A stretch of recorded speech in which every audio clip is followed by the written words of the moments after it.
السلام علیکم۔ امید کرتی ہوں سب خیریت سے ہوں گے۔ آج میں سوچ رہی تھی کہ کیوں نہ ہم سورہ بقرہ کا سٹارٹ کریں، اور چونکہ وہ بہت لمبی صورت ہے، آپ سب جانتے ہیں، تو میں کوشش کروں گی کہ اس کو جو ہے ہم جلد از جلد مکمل کر لیں۔ تو ہم اس کی شروعات کرتے ہیں۔ اچھا، تو آج ہم اس صورت کا صرف تعارف اور خلاصہ کریں گے، تاکہ ہمیں اس صورت کے بارے میں اوورال جو ہے وہ پتہ چل جائے۔ بسم اللہ الرحمن الرحیم۔ سورہ بقرہ مدنی ہے، اس میں 286 آیات اور 40 رکوع ہیں۔ اچھا، اس کی سب سے پہلے یہ دیکھیں کہ ہمیں قرآن پاک کی ہر صورت کے بارے میں کم از کم اتنا پتہ ہونا چاہیے کہ وہ صورت مکی ہے یا مدنی ہے۔ تو ہم تعارف کریں گے اب اس کا۔ یہ قرآن کریم کی سب سے لمبی صورت ہے۔ اس کی آیات 67 تا 73 میں اس گائے کا واقعہ مذکور ہے جسے ذبح کرنے کا حکم بنی اسرائیل کو دیا گیا تھا۔ اس لیے صورت کا نام سورہ بقرہ ہے۔ بقرہ کا مطلب ہے گائے، ٹھیک ہے، کیونکہ بقرہ عربی میں گائے کو کہتے ہیں۔ صورت کا آغاز اسلام کی بنیادی عقائد یعنی توحید، رسالت اور آخرت کے بیان سے ہوا ہے۔ اس ضمن میں انسانوں کی 3 قسمیں یعنی مومن، کافر اور منافق بیان کی گئی ہیں۔ اچھا، اس صورت میں ڈیٹیل میں یہ بتایا گیا ہے کہ جو اصلی جو ہوتے ہیں حقیقی مومن وہ کیا ہیں، کافر ہیں وہ کیسے ہوتے ہیں جو کافر ہوتے ہیں، اور منافق کیسے ہوتے ہیں۔ پھر حضرت آدم علیہ السلام کی تخلیق کا واقعہ بیان فرمایا گیا کہ کیسے حضرت اللہ پاک نے حضرت آدم علیہ السلام کو مٹی سے پیدا کیا، اور پھر فرشتوں کو کہا کہ اس کو جو ہے سجدہ کریں۔ اس کا مکمل جو بیان ہے وہ سورہ بقرہ میں بیان کیا گیا، تاکہ انسان کو اپنی پیدائش کا مقصد معلوم ہو۔ اس کے بعد آیات کو ان کی طویل سلسلہ میں بنیادی طور پر خطاب یہودیوں سے ہے۔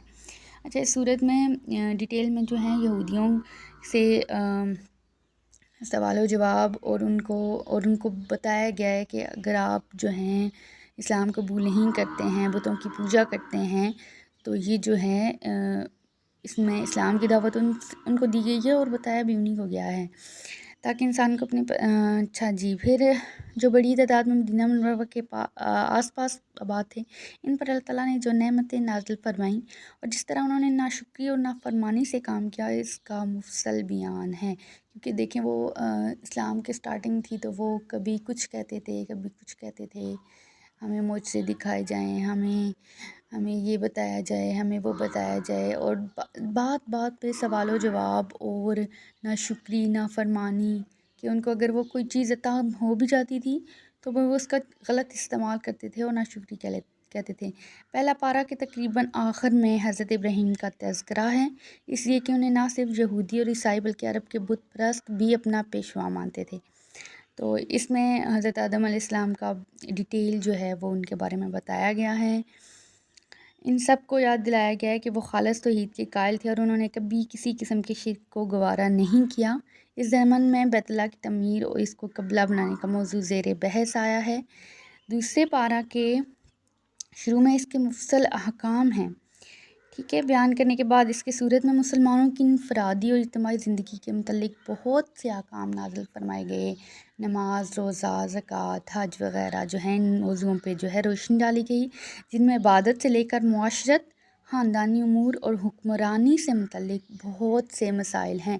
کیونکہ اس وقت دیکھیں نیا قرآن پاک نازل ہوا، اسلامی قانون بنا، تو وہاں پہ بہت زیادہ سوال تھے کہ خاندان کے بارے میں کیسا ہو سب کچھ، اور معاشرت کے بارے میں ہماری اخلاق کیسے ہوں، اور خاندان کے متعلق جو ہیں وہ ہمیں پتہ ہونا چاہیے، محرم نامحرم کے بارے میں، اور حکمرانی سے متعلق عدل و انصاف کے قانون کا جو ہے وہ سب کچھ دائرہ وغیرہ جو ہے وہ سیٹ کیا گیا۔ یہ صورت مدنی ہے اور اس میں 286 آیات ہیں اور 40 رکوع ہیں۔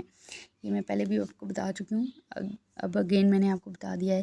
اور یہ دیکھیں، اب یہ قرآن پاک کی پہلی صورت میں تو حروف مقطعات سے نہیں شروع ہوئی، لیکن دوسری صورت ہے جو وہ حروف مقطعات سے شروع ہو رہی ہے۔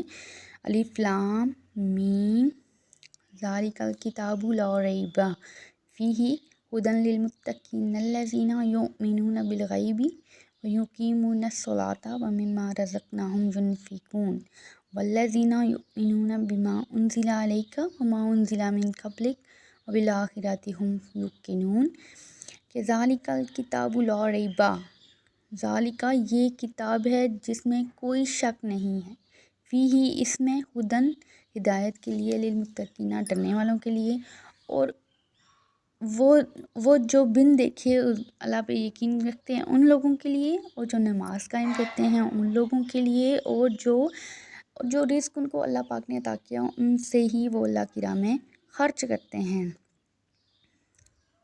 اور وہ کہ ایمان لائیں جو اس پر، مطلب اور ان لوگوں کے لیے ہے کہ جو حضور اکرم صلی اللہ علیہ وسلم پر ایمان لائیں، جو ان کی طرف نازل کیے گئے اور جو ان سے پہلے جو ہیں نازل ہوئے ان پہ بھی، اور وہ جو آخرت پہ ایمان رکھتے ہیں۔ یہ پہلے صفحے پہ جو ہیں یہ آیات ہیں، اور یہ ان کا ترجمہ ہے کہ یہ وہ کتاب ہے جس میں وہ کتاب مبارکہ ہیں جس میں شک ہے ہی نہیں، اور یہ ہدایت بھی صرف ان لوگوں کے لیے ہے جو غیب پہ ایمان رکھتے ہیں، اور جو نہیں رکھتے وہ تو پھر بعد میں ڈیٹیل میں اس چیز کو ڈسکس کیا گیا ہے کہ مومن کون ہے اور کافر کون ہے۔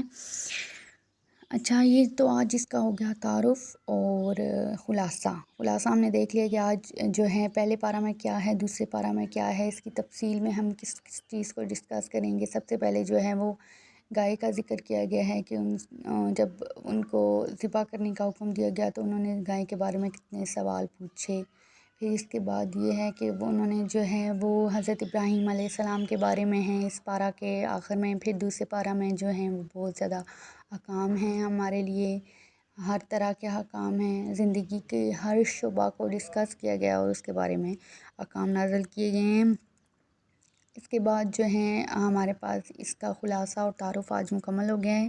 انشاءاللہ نیکسٹ ویڈیو میں ہم اس کا اسٹارٹ کریں گے اس کی تفصیل اور اس کا ترجمہ مکمل طریقے سے، حرف بہ حرف بھی کوشش کریں گے، لفظی ترجمہ بھی اور بامحاورہ ترجمہ بھی اور تفصیل بھی انشاءاللہ۔